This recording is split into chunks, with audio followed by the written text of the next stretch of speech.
You know why clients don't rebook? Because they never knew they even had that option. You have to give clients the option to rebook.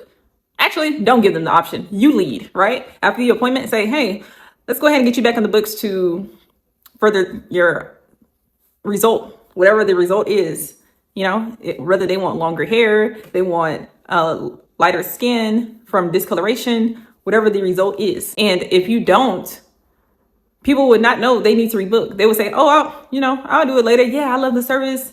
I'll do it later. Okay, if you love the service so much, let's go ahead and get you back on the books. Like, you just have to be honest. You have to be blunt. This is your space. You control this. Don't let people run over you. If they say no, it's okay. It's no hard feelings if someone doesn't want to rebook. You don't know their situation, not truly. So it doesn't matter.